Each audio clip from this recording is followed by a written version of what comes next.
Welcome to Jayanthi's kitchen. ನಾನಿವತ್ತು ಈರುಳ್ಳಿ ಹಾಕದೆ ಉಪ್ಪಿಟ್ಟು ಮಾಡ್ತಾಯಿದ್ದೀನಿ. ಹೇಗೆ ಮಾಡೋದು ಅಂತ ನೋಡೋಣ.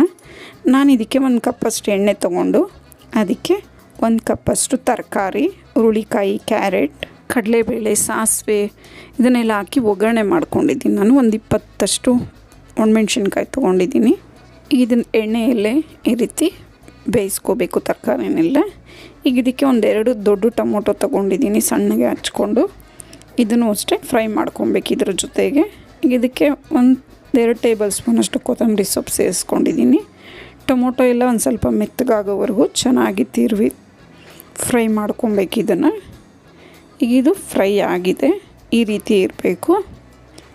ಇದಕ್ಕೆ ಈರುಳ್ಳಿ ಹಾಕೋದೇ ಬೇಡ, ತುಂಬ ರುಚಿಯಾಗಿರುತ್ತೆ ಈ ಉಪ್ಪಿಟ್ಟಂತೂ.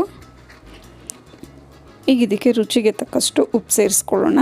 ದಿನ ಅಂತೂ ಈ ರೀತಿ ಉಪ್ಪಿಟ್ಟು ಮಾಡ್ಕೊಂಡು ತಿನ್ನೋದ್ರಿಂದ ಯಾವುದೇ ದೋಷ ಇರಲ್ಲ ಅಂತ ಹೇಳ್ತಾರೆ ದೊಡ್ಡವರು.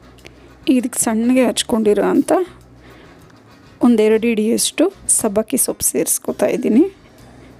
ಇದಂತೂ ಹಾಕೋದ್ರಿಂದ ಉಪ್ಪಿಟ್ಟಿನ ರುಚಿ ಇನ್ನೂ ಒಂದು ಸ್ವಲ್ಪ ಜಾಸ್ತಿನೇ ಆಗುತ್ತೆ, ಅಷ್ಟು ಚೆನ್ನಾಗಿರುತ್ತೆ. ಈಗ ಇದನ್ನು ಸೊಪ್ಪೆಲ್ಲ ಬೇಯೋವರೆಗೂ ಫ್ರೈ ಮಾಡಿಕೊಂಡು ಇದಕ್ಕೆ ಹಸಿ ಕಾಯಿ ಚೂರು ಸೇರಿಸ್ಕೊತಾ ಇದ್ದೀನಿ, 1/2 ಕಪ್ಪಷ್ಟು.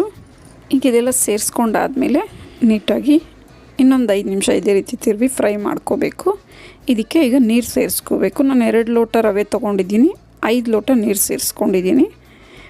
ನೀರು ಸ್ವಲ್ಪ ಕುದೀತಾ ಇದ್ದ ಹಾಗೆ ಹುರಿದಿಟ್ಕೊಂಡಿರೋ ರವೆನ ಈ ರೀತಿ ಸಿಮ್ಮಲ್ಲಿ ಸ್ಟವ್ನ ಇಟ್ಕೊಂಡು ಸಣ್ಣ ಉರಿಯಲ್ಲಿ ಇದನ್ನು ಸೇರಿಸ್ಕೋಬೇಕು. ಈ ರೀತಿ ತಿರುತ್ತಾ ಇರಬೇಕು, ಇಲ್ಲಾಂದರೆ ಗಂಟಾಗುತ್ತೆ.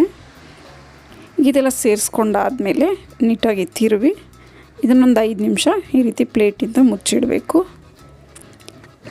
ಇದನ್ನು ನೀಟಾಗಿ ಈ ರೀತಿ ಮಿಕ್ಸ್ ಮಾಡ್ಕೊಬೇಕು,